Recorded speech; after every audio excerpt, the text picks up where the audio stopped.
like it's a matter of identification. So, and that's why I said earlier, it's the question of who am I? And that's so important because usually what we try to do is we try to become something, like as this body, as this mind, in like a physical object in a way. The object tries to become like a spirit in a way. Like people talk about enlightenment, or people talk about higher self and the normal self. So what my point is, like what we usually call ourselves, the I, the body, the mind structure, the form tries to become the formless, the spirit.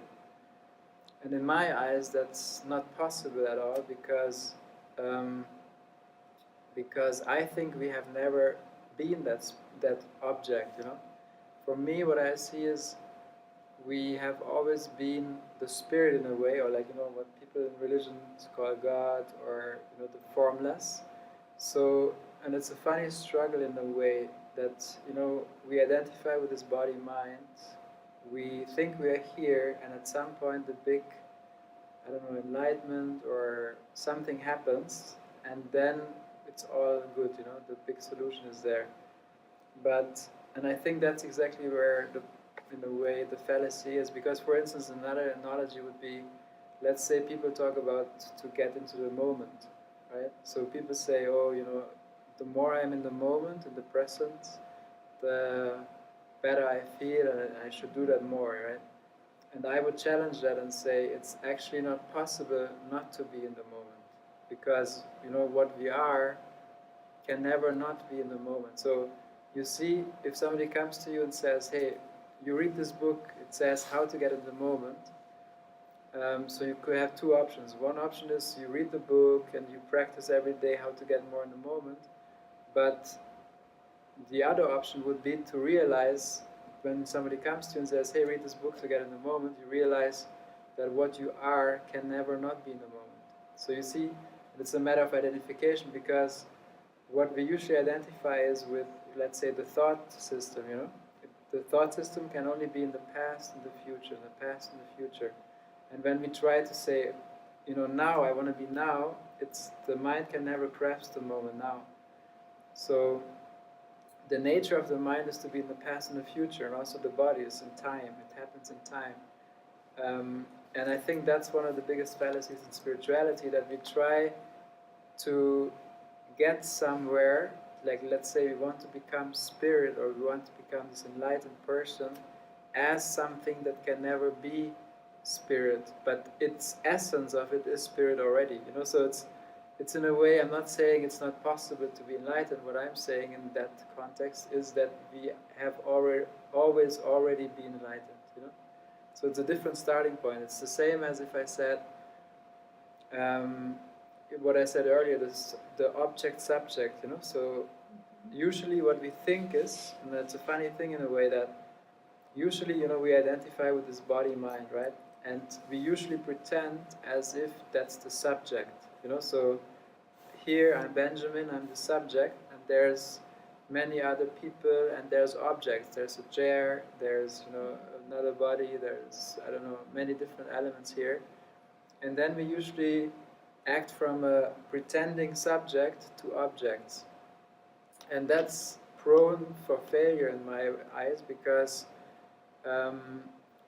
what we mistake this body-mind as a subject, although it's an object. This is also an object. So what we do usually is we have relationships with other people, with, I don't know, in a job and everything, it's always object to object. And that's sort of running against the wall all the time, because what we actually are is, is not this body, and we don't act from there, but this is also something we can perceive, right? So this body is perceivable, and so in my definition, everything that's perceivable, it's an object. So I can perceive, this body, I can perceive the chair, I can perceive even thoughts, thoughts come and go, so I can perceive it. So what I'm saying is everything that we can perceive, we are not. And then the question comes, so what are we then, right? Because everything in the world is perceivable, so what are we then? So it must be something that's beyond this physical world. There's also something that that some people say, some religious or some spiritual leaders say, you know, we are in this world but not of this world. You know, you hear this a lot. We're just here for the moment. Yeah, and you know, this means, in my eyes, this means, so we are in this world, okay, but we are not of this world. So when we are not of this world, it means it's not something you can perceive. So what we are, in a way, is, let's say, if you take this body-mind, we are looking, you know, what we are is looking through this body, but it's just using the body as a tool, you know, to basically use the perception system. And you know, like there's an example from a friend of mine who uses that all the time. Imagine you were like a big camera, right, with a huge lens and a huge camera, the best camera in the world with the best lens and everything, and everything goes through it. And then imagine you put in front of this camera, you put like, you know, one of those one-way plastic cameras, yeah? You know, I'm sure you know, you can buy it in the supermarket and you take 30 pictures and then you can develop it. So imagine it has a plastic lens, it's like, you know, it doesn't have many tools. So what happens is, we usually pretend like we are that camera, so the big camera looks through the small camera, and the side gets distorted, and it's not the same, right? The quality is not the same, it's very narrow-minded. And then we pretend like, in this analogy, that we are this small camera, so basically the body, because the body is very limited. But what's looking through the body is vast, is absolute in a way. So what we do all day, instead of, so what we do, we pretend we are the small camera, and then what we do is we try to make this camera better. So we put a bigger lens there, you know, we put a bigger battery there, you know, we improve the camera constantly, and it gets better, the view, a bit, but you see it's like it's not going to change anything significantly, because this vast camera is still looking through this little thing. So, and that's sort of what I think is happening every day with our bodies, because, you know, we don't take these bodies as a tool to use, you know, with the 5 sense perceptions, but we identify fully with it, and then this means that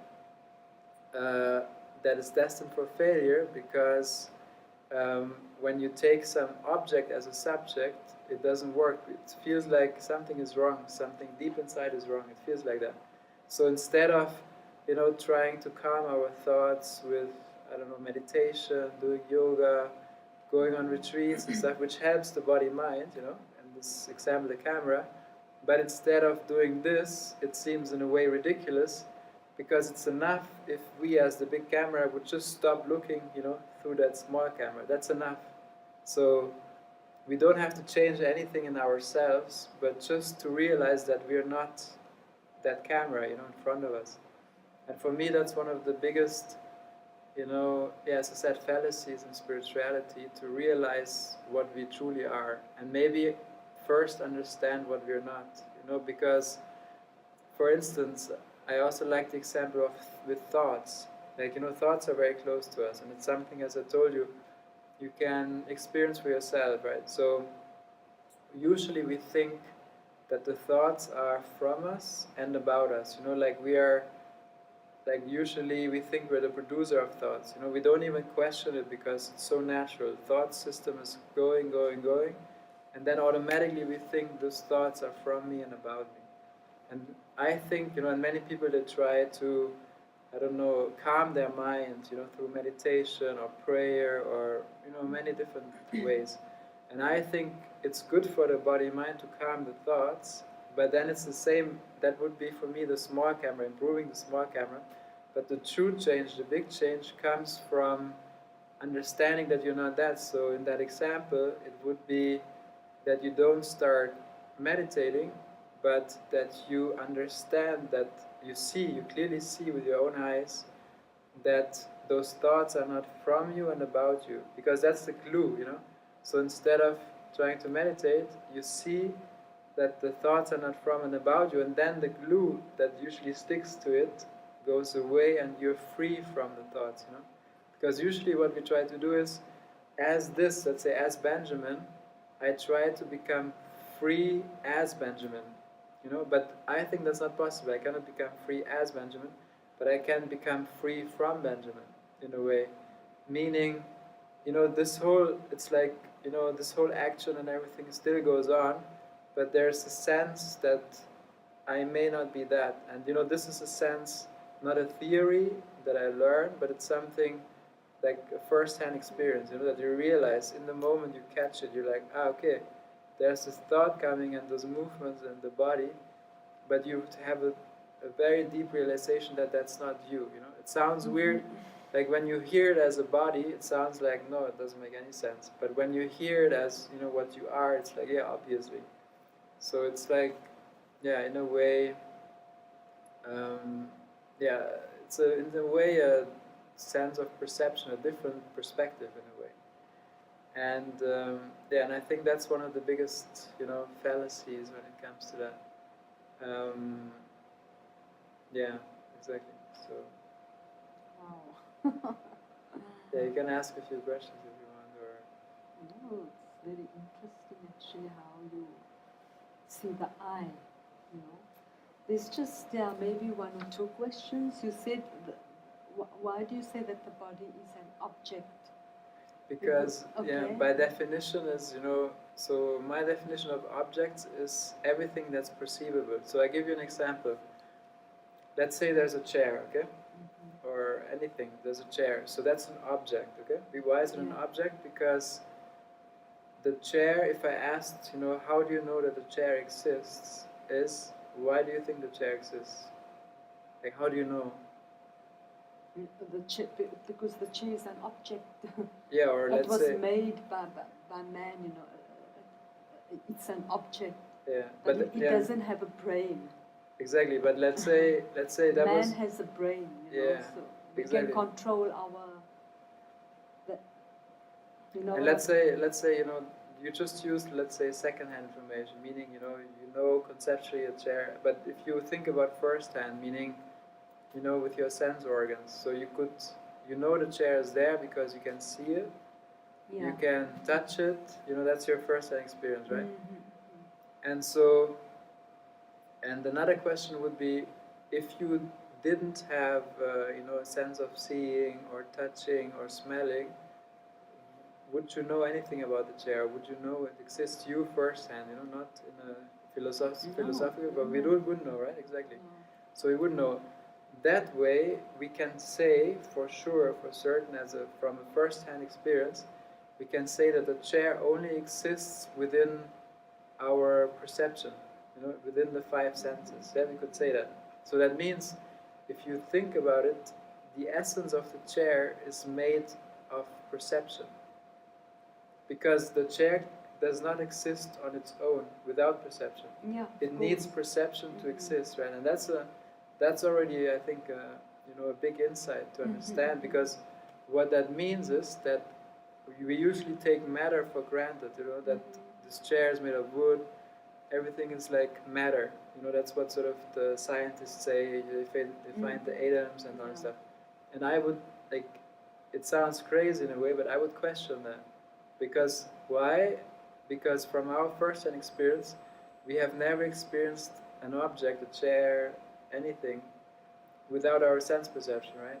And then, so you could say that we don't sense an object, but the object only exists in, like, dependently on the sense perception. Then you can go a step back and say, look, how do we know we perceive? Like, how do we know we see or we feel and we touch? And that you could ask, and then the question or the answer would be, because I'm aware of the seeing, you know, we are aware. And that's what I said earlier. That's where the awareness would come in. So it's like these three steps in a way, from the object to the perception to awareness. And then you can ask, what is the object made of? You can say of perception, what we just said.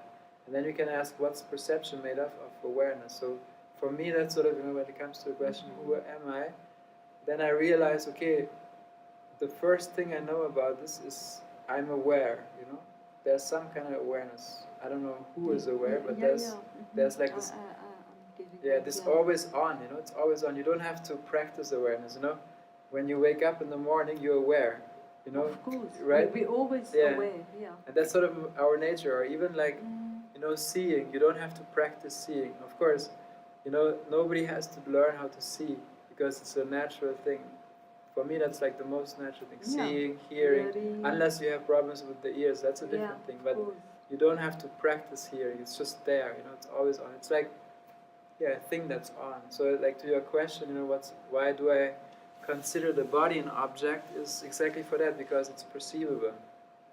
And as I said earlier... Yeah, but it's not an object, you know what I'm saying? Because we're perceivable. Yeah, not in the, let's say, not in the street language, common sense, it's, I don't mean object, that's it's just an object. I mean, in my definition, the only thing is that it's perceivable.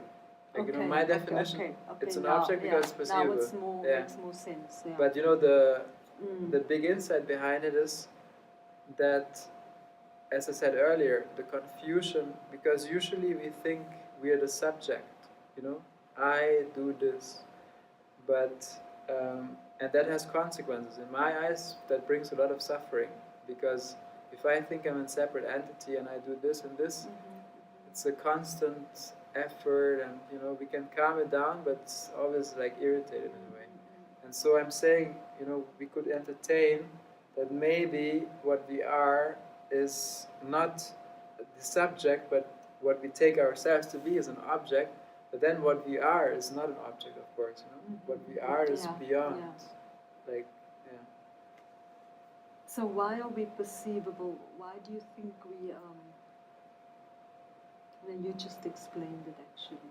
There's also somebody, some spiritual guy said once, like many hundred years ago. He said, what's perceivable, like what we are is not perceivable. So that means we perceive anything, but that's not you. And that's what I meant earlier. I feel like, as I said earlier, as the form, we try to become the formless. And when we speak about religion, for me, in religion, what we call God, in a way, is for me the formless, because have you ever perceived, like, have you ever, let's say, seen God, No, we don't know. We don't see it, right? It's more like a spirit thing, right? We know it's there in a way, but we don't see it like the chair or like even the body. And there's also somebody who said, I think even Buddha himself said, Buddha has never entered the world. Means like, he also says it's a spirit, it's not or even Jesus, in a way. It doesn't matter which religion. There's always that spirit. Or Jesus was born from a woman who was never conceived in a way, right? So these are all hints or pointers towards that what we are is maybe not a flesh or some object, but maybe it's the spirit as well. So that's in a way how I would put it. Okay, yeah, it's more clear. Okay, I asked for the perceivable, but is an actual. I asked the question. Oh yeah, you were saying that when there are many fallacies when it comes to spirituality, and like we all meditate, but we still feel stuck after meditation. So,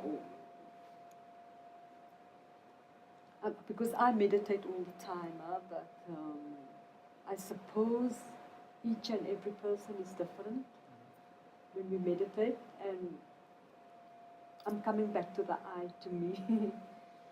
Just say like,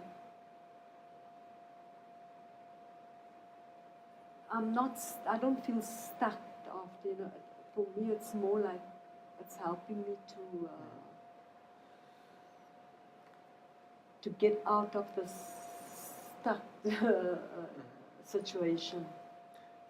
Yeah, and that's what I meant earlier, like, like we as the body-mind identification, meditation is great because, it gives us a more subtle clarity, and it calms the body-mind down. So, let's say when in the gross world, where everyday life, it sort of helps us to calm down and not get stuck in that world. But in my experience, if we stay, if we just focus on this body and mind and try to calm down, that's for me when I said earlier about this example of this plastic camera. For me, in a way, that means we focus so much on this plastic camera, we still look through that, and our view will be better, but it's nothing compared to if we understand that with this big camera, that's, that has endless everything, the best lens, the biggest lens, everything goes through.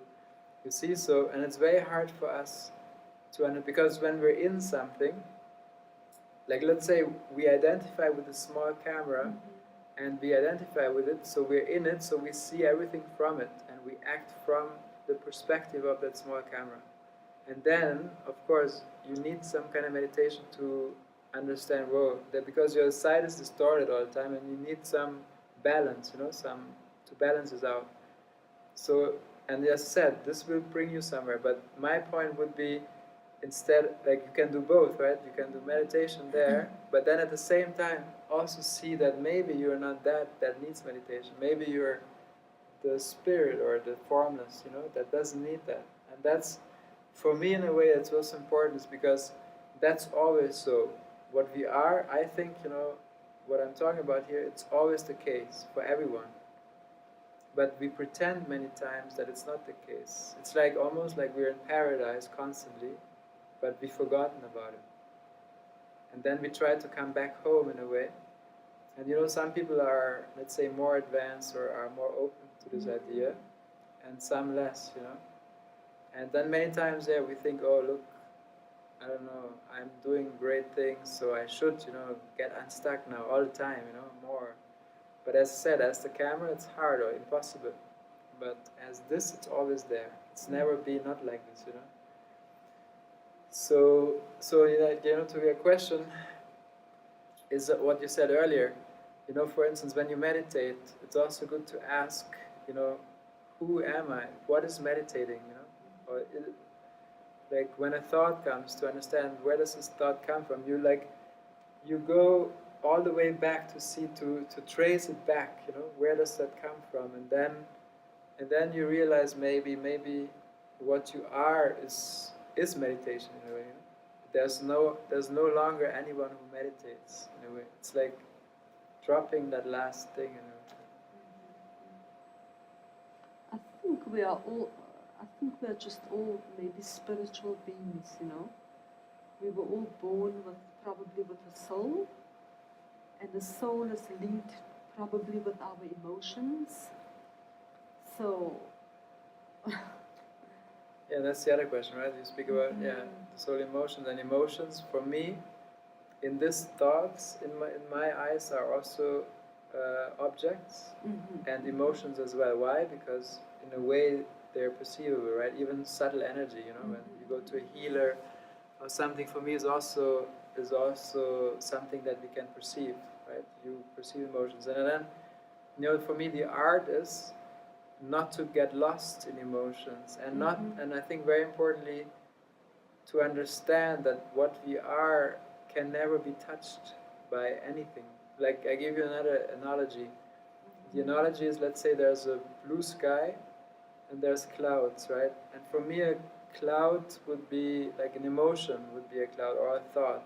Why? Because things, those things foggy, appear and disappear, and they make it foggy and unclear. But they appear and disappear. That's sort of their nature, clouds. But then it's important to understand, it's good to clear the clouds in a way, and maybe it's good to have good weather clouds and not so good to have thunderstorms. But in this analogy, what we are is the blue sky. And no cloud has ever been able to leave a mark in the sky, or and that's important to know, because many times some people think something is wrong with them, and then they feel deep inside, even in the soul, in a way, what you say, they feel hurt and something is wrong, and it's not repairable, right? That's how many people feel. But my point is, and is not to ignore this, but to understand that what in our essence what we are is untouchable. anything. It doesn't matter how bad it is, you know. And for me, that's I don't know. It's in a way a relief of freedom as well, because otherwise, if we think differently, if we think we are hurt or disturbed in our essence, then there's no way out ever. Maybe you can make it a bit better. But I think that's important because what we are, I think, is really freedom, you know, and that's a different perspective. Because then, let's say, when you think emotions can really get at your essence, then you may be even afraid and you get them even more, you know. But if you understand that you're immune to it in your deepest essence, then it's more playful. It's life becomes more lighthearted in a way. So yeah. Exactly. And another example, I give you maybe another analogy is with the screen. Let's say, like, you know, what I think this whole world is about is it's almost like a movie, right? Or you could say like a dream. Let's use that one example. It's like a dream. All these things are happening, and then, you know, when you dream at night, let's say, yeah, you lie on your bed, you dream, and then the dream is happening somewhere else, right? And you are sort of, maybe you're in the dream as an action figure, or maybe not. You dream of something else. But you know, if you're identified with a dream and something happens there, you have also emotions, right? You think you have emotions, and something bad happens, and you worry, and that's exactly the same. What I said is, so imagine something bad happens, and you have a bad feeling about it, and don't know what to do, you know. And the best way to solve this, you know, you can find a solution within the dream and say this and this, but you know, and in the dream you may not have a solution. But you know, the easiest way to solve it is you wake up as the person, and then it was just a dream. And that's the solution, it's done. You know, you feel like you fell down from, I don't know, 1 kilometer down, you fell and you think you died, and then you wake up, you're like, oh, I'm okay, you know, and it doesn't affect you at all of this body, mind.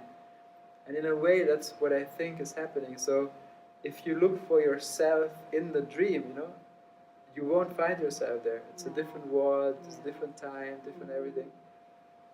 So that's my point. What you are is not inside the dream, but it's beyond the dream. Or like another example would be. It's funny, sorry. It's funny because this morning when I went walking in the mountain, we were talking about this with a friend, you know, with dreams. When you're in the dream and suddenly you wake up, and I said, oh my God, it was only a dream.